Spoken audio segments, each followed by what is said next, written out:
So I had to restart the video because I turned it off, so obviously they don't like the one that they came out with.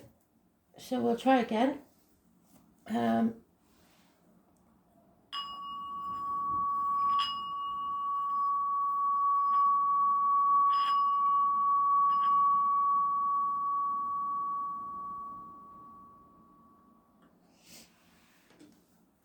Three cards. You decide past, present and future, the situation, the guidance and the outcome. Which one's it going to be?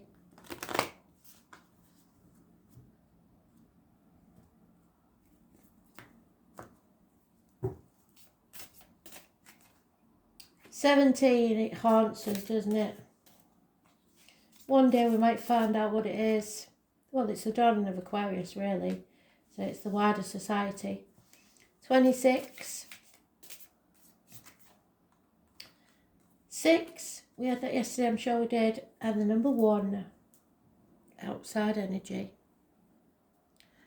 So the 17, we should know this off by heart by now.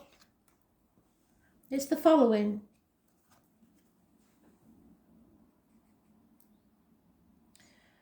This is a time when you can put the troubles of the world to one side.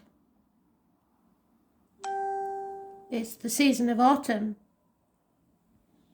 So, come autumn, like I said, in the reads, the yearly reads, the back end of the year is important.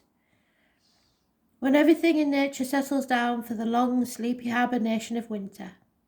There is nothing you can do to avoid this situation, so you have to go along with the prevailing circumstances. You have to be flexible, you have to be adaptable, and in personal terms it means that you have reached a point in your affairs when there is no purpose in trying to get your own way and following your own path.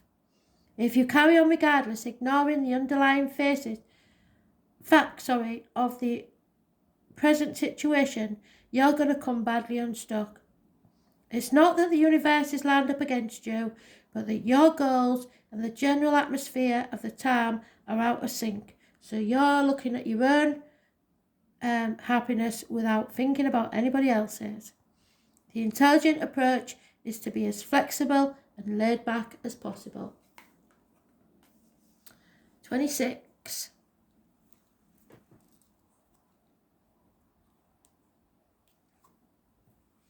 So, something is holding you back, restraining you. This denotes a time when the storehouse of power and energy is available to you. The top is the mountain standing above heaven. This indicates that the energy is restrained or held back. This is not a negative process, but one that allows you time to expand your efforts to the best advantage. It's important that you keep a cool, clear head, as it would be all too easy to dissipate this great fund of energy by impulsive and thoughtless actions.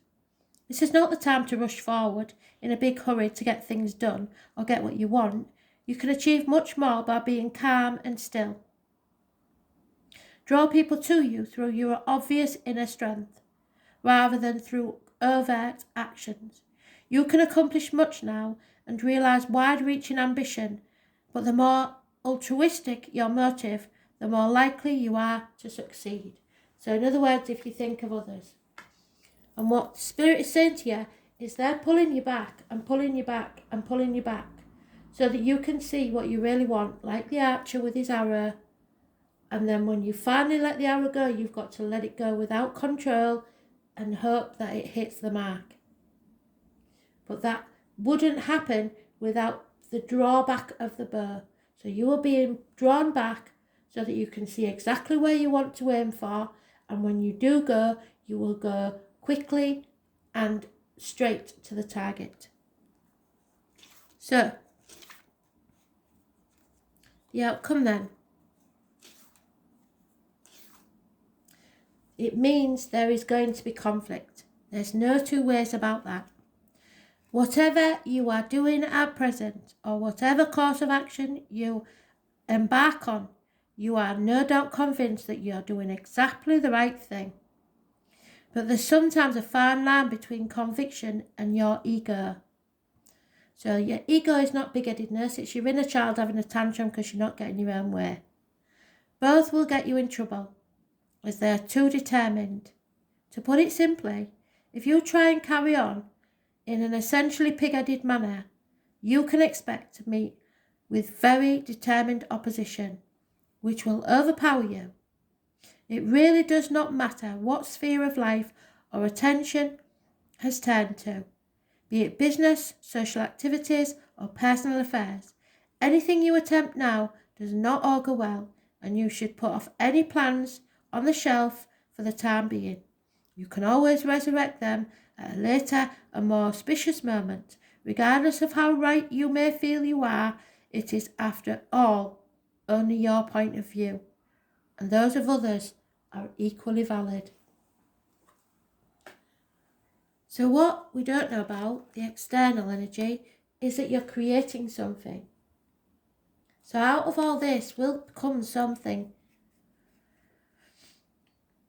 It's the masculine again, all masculine. So it's the man that has to take the action. You have at your command an almost endless supply of primal energy, which will allow you to accomplish your aims. The problem with all that energy is that you can do almost as you please. And you must know when not to act. So you're doing just as you like. And to conserve your resources. This is an important message. Pace yourself. Temper force with wisdom. As all the lines are unbroken, this hexagon embodies the image of permanence and constancy. At the same time, it contains the image of fixedness or dogma and stubbornness. So strike a balance between endurance and flexibility. In personal relationships, your partner will see you as the one in command at present, and you will look to you to take the initiative in all things. So the point is, some masculine has to take some action. And if you're not careful and you use your energy in the wrong way by trying to bully people into doing what you want, you will come unstuck. So thanks for listening.